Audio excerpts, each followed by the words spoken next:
Selamat berjumpa kembali dengan kami, channel Film Legenda Nusantara. Dalam channel ini, kami akan menyajikan cerita-cerita legenda, cerita-cerita sejarah Nusantara, kejayaan Nusantara.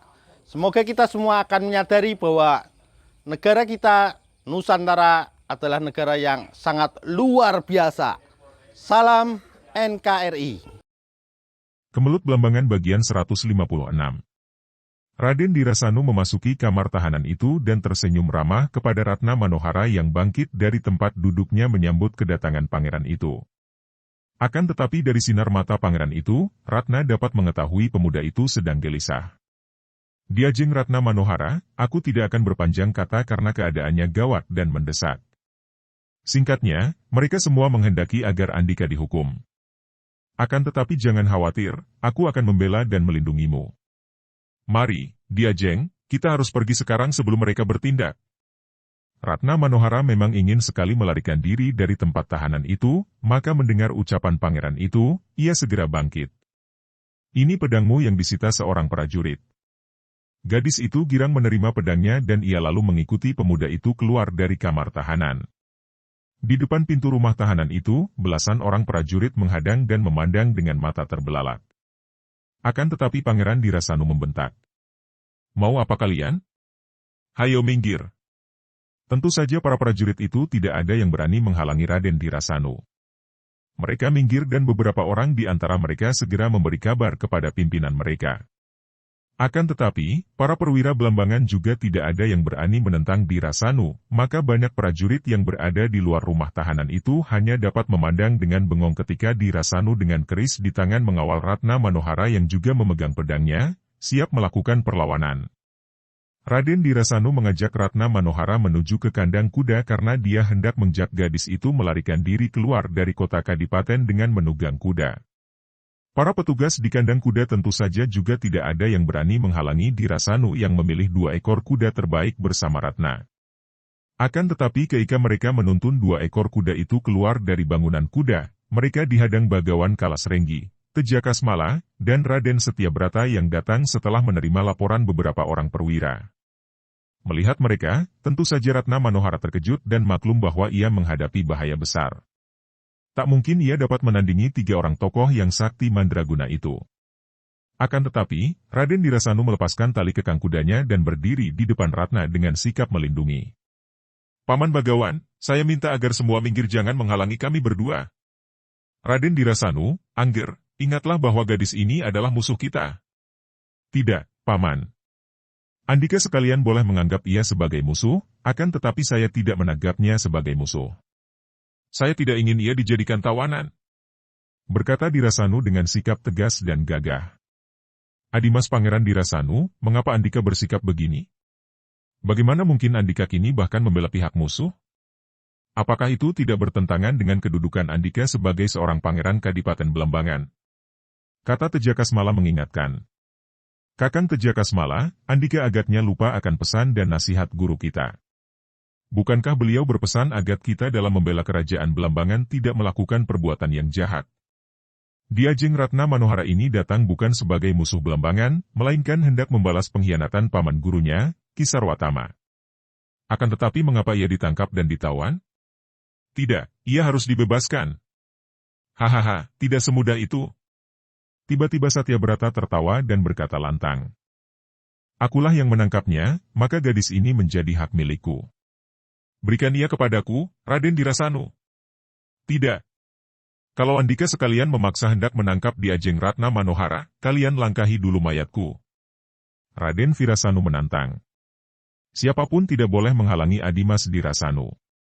Yang hendak menghalangi harus berhadapan dulu dengan aku. Tiba-tiba terdengar bentakan itu dan muncullah Raden Dirasani bersama Niken Darmini. Juga pangeran ini sudah memegang kerisnya dan Niken Darmini memegang sabuk merah dan kerisnya. Mereka siap untuk berkelahi dan kini mereka berdua berdiri di samping Dirasanu dan Ratna Manohara.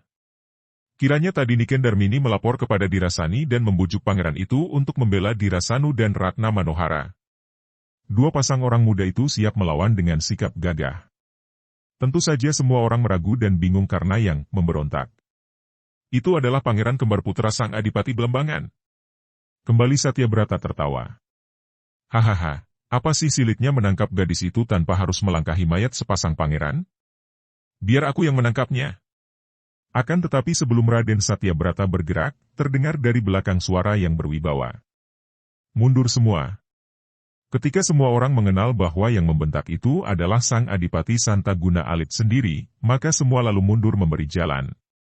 Satyabrata sendiri, walaupun dengan senyum sinis, tetap saja harus mundur. Kini Sang Adipati Belambangan melangkah maju menghampiri dua orang puteranya. Dirasani dan Dirasanu, apa yang kalian lakukan ini? Apakah kalian kedua orang putraku hendak berkhianat kepada kerajaan kita sendiri? Sama sekali tidak, Kanjeng Rama. Kata Dirasani yang lebih pandai bicara dibandingkan adik kembarnya yang lebih pendiam.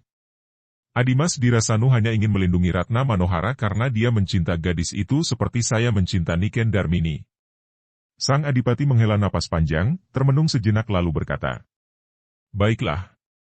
Akan tetapi bawa kedua orang gadis ini keluar dari Kadipaten Belambangan agar kelak mereka tidak secara diam menjadi mata-mata Mataram." Raden Dirasani lalu menuntun kudanya, diikuti Ratna Manohara yang juga menuntun kudanya. Pada saat itu, Raden Dirasani juga memasuki kandang kuda dan menuntun keluar seekor kuda, diikuti pula oleh Niken Darmini yang juga menuntun seekor kuda. Mereka berdua mengikuti Raden Dirasanu dan Ratna Manohara. "Dirasani!" Sang Adipati Belambangan berseru. "Mau kemana engkau?" "Kanjeng Rama, saya juga mau pergi bersama Diajeng Niken Darmini. Kami berdua Adimas Dirasanu sudah tidak betah berada di antara para pembantu Kanjeng Rama yang sepak terjangnya sudah menyimpang dari dugaan dan harapan kami semula. Selamat tinggal dan maafkan kami berdua, Kanjeng Rama." Dirasani cepat meninggalkan tempat itu bersama Niken Darmini. "Apakah kami harus mencegah mereka pergi?" tanya Bagawan Kalasrenggi. Sang Adipati Belambangan menggelengkan kepala dan menggoyang tangan kirinya yang diangkat ke atas. "Biarkan mereka pergi. Kelak mereka akan menyadari kekeliruan mereka dan pulang. Aku tidak ingin ada yang mengganggu mereka." Tentu saja tidak ada satu orang pun yang berani membantah.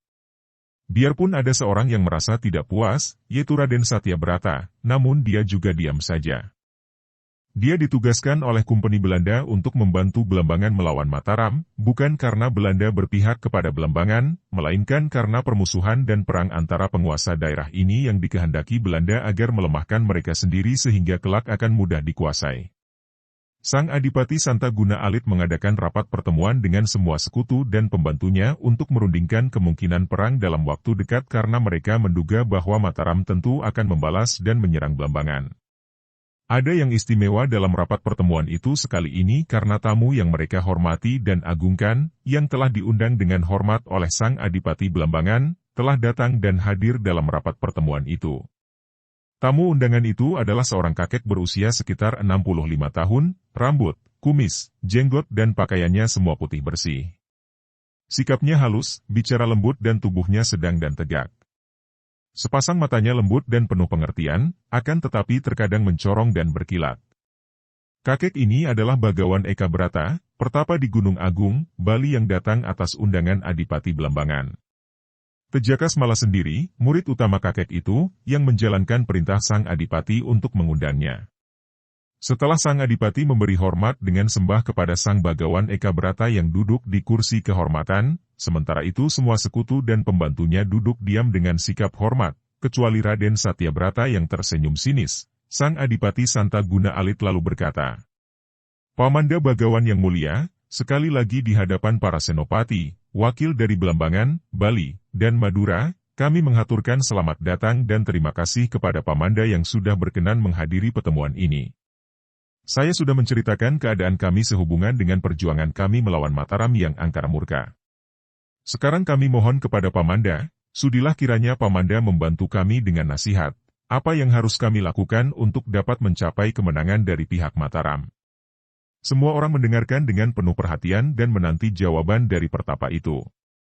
Bagawan Eka Brata memejamkan kedua matanya, menarik napas panjang berulang kali sebelum menjawab dengan suaranya yang lembut namun penuh wibawa.